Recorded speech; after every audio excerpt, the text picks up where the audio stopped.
गांव की चौपालों से लेकर संसद के गलियारों तक, गृहिणी के चूल्हे से लेकर निवेश और बाजारों तक, किसानों के हाल से लेकर खेत और खलिहानों तक, शिक्षा और स्वास्थ्य से लेकर खेल के मैदानों तक, संसद के प्रधान से लेकर पंचायत के पंच तक, सेंट्रल हॉल से लेकर ग्राम सभा के मंच तक, हर खबर पर रहेगी हमारी पैनी नजर।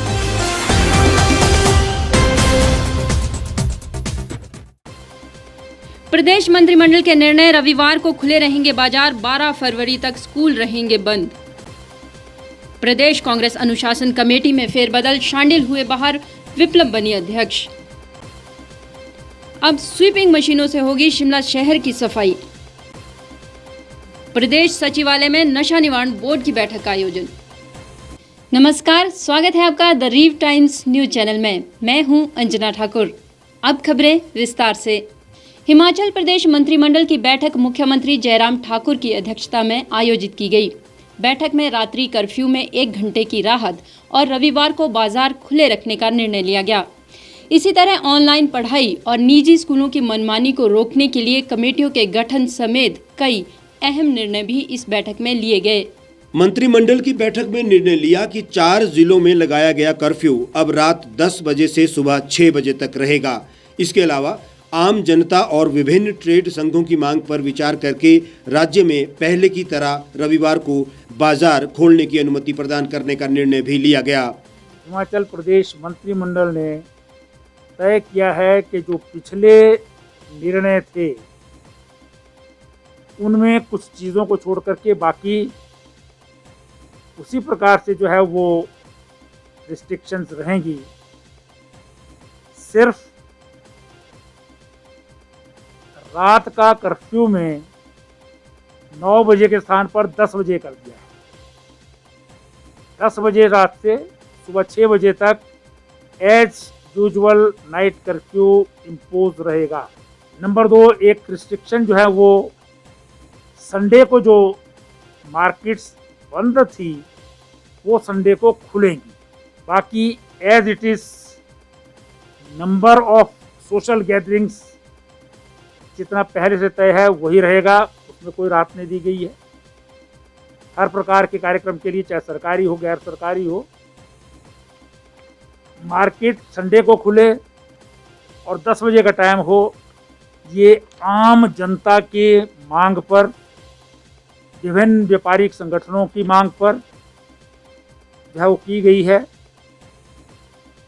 और साथ में ये देखते हुए कि हमारी जो कोविड की स्थिति है उसमें सुधार हुआ है और लगातार सुधार हो रहा है, लेकिन ये फिर से ना बढ़े, इसलिए सोशल गैदरिंग्स पर किसी प्रकार की कोई कंसेशन जो है वो नहीं दी गई है। बैठक में चिनाब घाटी में 104 मेगावाट तांदी, 130 मेगावाट राशिल और 267 मेगावाट साच खास जल विद्युत परियोजनाओं को SJVNL को आवंटित करने के लिए सहमति प्रदान की गई। जो चिनाब बेसिन है लाहौल स्पीति इत्यादि में, चंबा क्षेत्र में, उसमें 104 मेगावाट का तांदी, 130 मेगावाट का राशिल और 267 मेगावाट का साच खास जो पन बिजली योजनाएं हैं चिनाब रिवर बेसिन के ऊपर, वो SJVN सतलुज जल विद्युत निगम को अलॉट कर दी गई हैं। उन्हीं शर्तों पर, जिन शर्तों पर उनको चिनाब बेसिन के बाकी जो प्रोजेक्ट हैं वो अलॉट किए गए हैं। मंत्रिमंडल ने ये निर्णय लिया कि SJVNL जो है वो मध्य प्रदेश सरकार भी उसमें स्वयं जो है पार्टनर है और इससे पूर्व भी उन्हीं को अलॉट हुए हैं, तो इसलिए 3 भी उन्हीं को अलॉट किए गए। बैठक में निर्णय लिया गया कि ग्रीष्मकाल में बंद होने वाले सभी स्कूल 12 फरवरी 2021 तक बंद रहेंगे और ऑनलाइन माध्यम से पढ़ाई जारी रहेगी। मंत्रिमंडल ने फीस को लेकर निजी स्कूलों की मनमानी रोकने के लिए उपायुक्तों की अध्यक्षता में उच्च शिक्षा और प्राथमिक शिक्षा के उप निदेशकों को सदस्य के रूप में शामिल कर समिति गठित की। मध्य प्रदेश मंत्रिमंडल ने तय किया है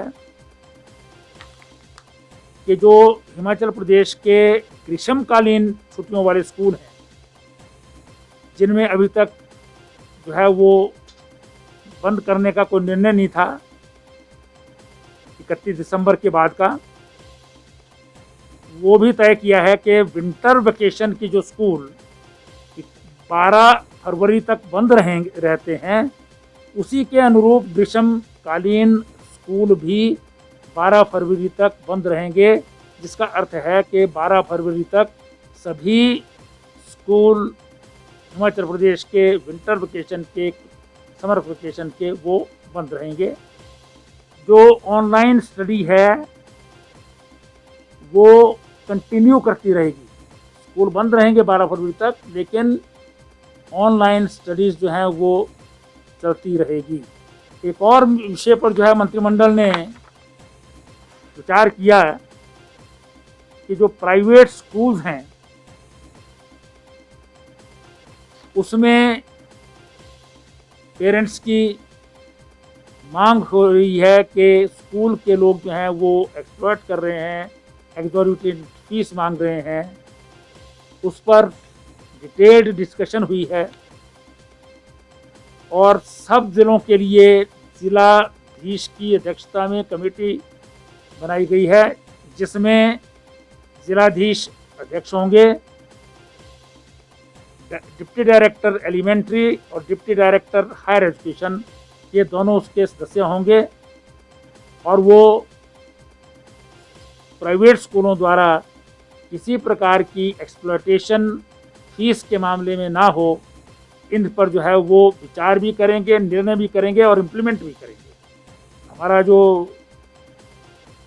एक कोड है एजुकेशन का, स्कूल्स के बारे में रूल्स हैं, उसमें एक क्लॉज जो है वो और ऐड की गई है, जिसमें फीस की एक्सप्लॉयटेशन से संबंधित जो है, क्योंकि कोई भी कानून अभी तक ऐसा नहीं है जिसमें ये विषय आता, आगे जो है इस पर कानून भी लाया जाएगा, लेकिन वो एक्ट रूल्स में जो है अमेंडमेंट करके रूल डाला गया है और ये कमेटी का जो है वो उसका कंस्टिट्यूशन जो है किया है, ताकि सारे प्राइवेट स्कूलों की फीस स्ट्रक्चर में और कोविड के दिनों में जो फीस ली जा रही है उसकी एक्सप्लॉयटेशन ना कर सके।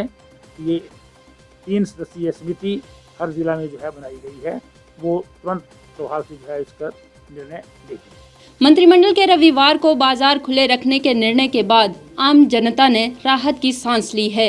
हालांकि सोशल डिस्टेंसिंग की जिम्मेदारी सभी पर रहेगी। कांग्रेस हाईकमान ने प्रदेश कांग्रेस प्रभारी राजीव शुक्ला के नेतृत्व में राजनीतिक मामले, समन्वय और अनुशासन कमेटी बनाई है। कमेटी से धनीराम शांडिल को हटाकर विप्लव ठाकुर को अध्यक्ष बनाया गया है। वहीं आनंद शर्मा को राजनीतिक मामलों और समन्वय समिति से बाहर कर दिया गया है। धनीराम शांडिल और आनंद शर्मा जैसे दिग्गजों की कांग्रेस हाईकमान से संबंधित समितियों से छुट्टी कर दी गई है। तीनों कमेटियों की बैठकें प्रदेश पार्टी प्रभारी राजीव शुक्ला के नेतृत्व में होंगी। कांग्रेस के राष्ट्रीय महासचिव केसी वेणुगोपाल ने इसे लेकर पत्र जारी कर दिया है। राजनीतिक मामलों में प्रदेशाध्यक्ष कुलदीप राठौर, मुकेश अग्निहोत्री, पूर्व सीएम वीरभद्र सिंह, विप्लव ठाकुर, धनीराम शांडिल, सुखविंदर सुक्खू, आशा कुमारी, सुधीर शर्मा, जीएस बाली, हर्षवर्धन, रामलाल ठाकुर, राजेंद्र राणा, जेएस नेगी और पवन काजल सदस्य बने।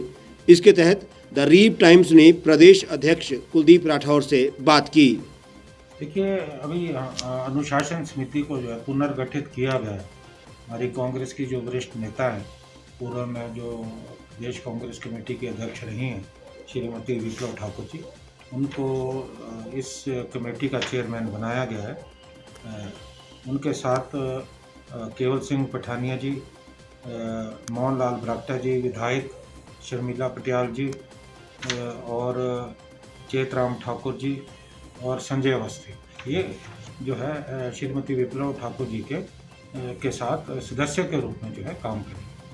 वहीं समन्वय कमेटी में राठौर, अग्निहोत्री, वीरभद्र, कौल सिंह, कुलदीप कुमार, राजेश धर्माणी, हर्ष महाजन, इंद्र लखनपाल, चंद्र कुमार, सुरेश चंदेल, देवेंद्र जग्गी, रोहित ठाकुर, आश्रय शर्मा, कैलाश पराशर और विनोद सुल्तानपुरी सदस्य रहेंगे। अनुशासन समिति अध्यक्ष विप्लव ठाकुर, सदस्य केवल पठानिया, मोहन ब्रागटा, शर्मिला पटियाल, चेतराम ठाकुर और संजय अवस्थी रहेंगे। कांग्रेस ने अनुशासन कमेटी तो बना दी, लेकिन अभी ये देखना बाकी है कि ये कमेटी पार्टी को अनुशासित रखने में कितनी कामयाब होती है। राजधानी में सफाई व्यवस्था को बेहतर करने के लिए स्मार्ट सिटी मिशन के तहत खरीदी गई 2 स्वीपिंग मशीनों को शहरी विकास मंत्री सुरेश भारद्वाज ने रिज मैदान से हरी झंडी दिखाकर रवाना किया। स्वीपिंग मशीनों से शहर के रिज मैदान, माल रोड और लोअर बाजार की सफाई करने का प्लान बनाया गया है, लेकिन लोअर बाजार समेत कई जगह शहर की सड़कें उबड़ खाबड़ हैं। ये मशीनें पूरी तरह से सपाट सड़क पर ही कचरा उठाने में कारगर हैं। ऐसे में यदि लोअर बाजार और दूसरे इलाकों में इन मशीनों से सफाई करनी है तो पहले नगर निगम को सड़कें ठीक करनी पड़ सकती हैं। इसके अलावा झाड़ू की तुलना में इन मशीनों से सड़क की कम सफाई हो रही है। सड़क की सफाई के बाद भी कुछ कचरा बच सकता है। इधर मंत्री सुरेश भारद्वाज ने हरी झंडी दिखाकर गाड़ियों को रवाना किया और द रीव टाइम्स को बताया कि शिमला एक ऐतिहासिक राजधानी है जो कि यहाँ के पर्यावरण और ऐतिहासिक भवनों के लिए जानी जाती है। हिमाचल के प्रथम नगर निगम में स्वच्छता के लिए अब तकनीक का सहारा लिया जाएगा। प्रधानमंत्री नरेंद्र मोदी के कारण स्मार्ट सिटी प्रोजेक्ट में इन मशीनों को लाया गया है, जिसमें पावर ग्रिड कॉरपोरेशन ने 2 करोड़ का सहयोग दिया है। वर्तमान में 2 ही गाड़ियां उपलब्ध हो पाई है, जबकि 2 अन्य अभी आना बाकी है। शिमला की सफाई के लिए टेक्नोलॉजी का उपयोग, मैकेनाइज्ड व्यवस्था जो है वो की जा रही है। ये स्मार्ट सिटी मिशन में प्रधानमंत्री नरेंद्र मोदी जी के आशीर्वाद से आई है। लेकिन स्मार्ट सिटी के अलावा पावर ग्रिड कॉरपोरेशन जो हिंदुस्तान की एक प्रीमियर गवर्नमेंट कॉरपोरेशन है, उसने शिमला नगर निगम को 2 करोड़ रुपया कॉरपोरेट सोशल रिस्पॉन्सिबिलिटी के जो अंतर्गत कंपनीज देती हैं, उसमें ये शिमला नगर निगम को दिया है, जिसमें 4 गाड़ियां जो हैं वो कंपैक्टर्स हैं, स्वीपिंग मशीन्स हैं, वो शिमला नगर निगम को मिलेंगे, जिसमें से 2 गाड़ियां बनकर आ गई हैं, जिनको आज फ्लैग ऑफ किया गया है, जो शिमला की सफाई की व्यवस्था अब करेंगे। और ये भी एक प्रसन्नता की बात है कि ये इंडिजीनियस गाड़ियां हैं, हिंदुस्तान में बनी गाड़ियां हैं, क्योंकि आज हमारे प्रधानमंत्री भी कह रहे हैं वोकल फॉर लोकल। इसलिए आत्मनिर्भर भारत की दिशा में बढ़ने के लिए हमको जो है वो इस प्रकार की टेक्नोलॉजी का उपयोग जो है वो शिमला में करने को मिल रहा है।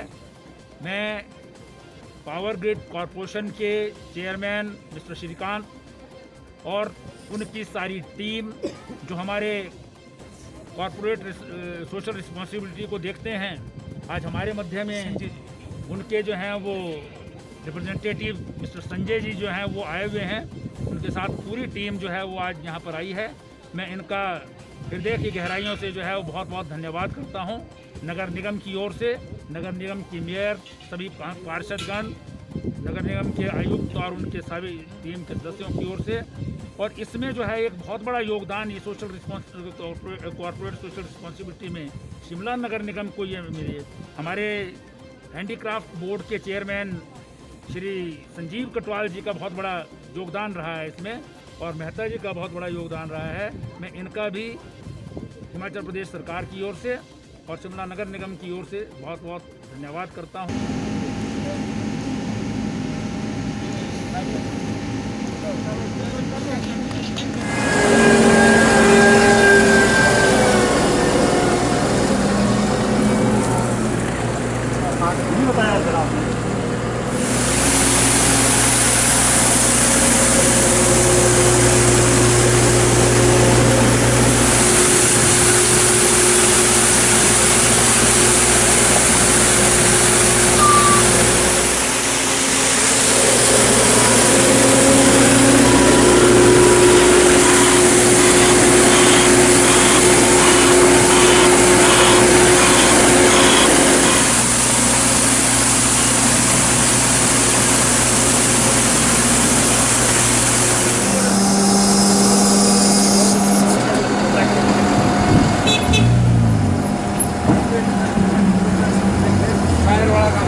मशीनों से शहर की सफाई को लेकर लंबे समय से चर्चा हो रही थी। अब इन मशीनों के आने के बाद शहर की सफाई व्यवस्था दुरुस्त होने की उम्मीद है। नशे का प्रभाव आज पूरे देश में है। बात हिमाचल की करें तो हिमाचल में नशे पर रोक के लिए कई प्रयास किए गए हैं। मुख्यमंत्री जयराम ठाकुर के मुताबिक इन्हीं प्रयासों के चलते हिमाचल नशे पर नियंत्रण करने में काफी हद तक सफल रहा है। सचिवालय में नशा निवारण बोर्ड की एक बैठक का आयोजन किया गया, जिसकी अध्यक्षता स्वयं मुख्यमंत्री जयराम ठाकुर ने की। बैठक शुरू होने से पूर्व मुख्यमंत्री ने कहा कि हिमाचल में बाहरी राज्यों से सबसे ज्यादा नशे की सप्लाई हो रही है। सरकार का प्रयास है कि नशे पर पूरी तरह से रोक लगाई जाए। इस संबंध में हिमाचल ने पंजाब और उत्तराखंड के साथ मिलकर कार्य करने के साथ ही अपने स्तर पर भी बड़े प्रयास किए हैं। हिमाचल में इसके लिए नया विधेयक लाया गया है। ये पिछले कुछ अरसे से नशे का प्रभाव लगातार पूरे देश में सभी राज्यों में बढ़ा है। हिमाचल प्रदेश ने कुछ इनिशिएटिव्स लिए और उन इनिशिएटिव्स की वजह से काफ़ी हद तक हम बहुत सारी चीज़ों को कंट्रोल करने की स्थिति में भी कामयाब हुए। एक इनिशिएटिव जो हमारे जो एडजॉर्निंग स्टेट्स हैं, क्योंकि जब हमने देखा कि हिमाचल ही प्रभावित नहीं है, हरियाणा, पंजाब, जो उत्तराखंड जो हमारे पड़ोस के राज्य हैं, वहाँ से भी बहुत सारे लोग, क्योंकि बहुत सारे लोगों के खिलाफ जो मामले दर्ज हैं वो हमारे राज्य के हैं ही नहीं, वो उन्हीं राज्यों के हैं, पड़ोसी राज्यों के। इसलिए उनके साथ भी हमारा कोऑर्डिनेशन बने और कोऑर्डिनेशन से हम जॉइंट स्ट्रेटजी के मुताबिक उनको जो है वो ऐसे लोगों पर कार्रवाई कर सके जो नशे के इस धंधे से जुड़े हुए हैं। तो उसमें हमारी पहल काफ़ी हद तक कामयाब हुई है। बहुत सारे उसमें हमारे जो ऑपरेशन जो है वो कामयाब रहे हैं। अब हमने एक व्यवस्थित ढंग से हमारी स्ट्रेटजी क्या हो सकती है, प्लानिंग क्या हो सकती है, इसके लिए हिमाचल प्रदेश में हमने एक नई शुरुआत की है। नशा निवारण बोर्ड का गठन किया है और उस गठन के पश्चात आज हमारी पहली बैठक है। कोविड के चलते इस बैठक में हम भले ही देर हुए हैं, लेकिन उसके बावजूद भी उस दिशा में कि कॉन्क्रीट चीज़ें हम क्या कर सकते हैं, प्लानिंग के साथ जो है आगे कैसे बढ़ सकते हैं। नशे को रोकना एक बात, समाज को जागरूक करना दूसरी बात, और उसके साथ साथ में जहां इस प्रकार का जो नेक्सस बना है, जो उसको व्यवसाय की तरह कर रहे हैं, जो ज़्यादा पैसे कमाने के लिए जो इसको अपना एक माध्यम बना रहे हैं, उनके खिलाफ सख्त से सख्त कार्रवाई क्या की जा सके, उसमें हिमाचल प्रदेश ने शुरुआत की है।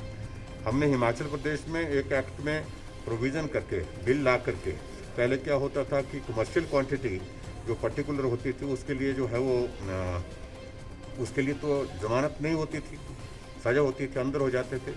लेकिन जो कमर्शियल क्वांटिटी की कैटेगरी में नहीं आता था वॉल्यूम ड्रग्स का, तो उनको ज़मानत मिल जाती थी।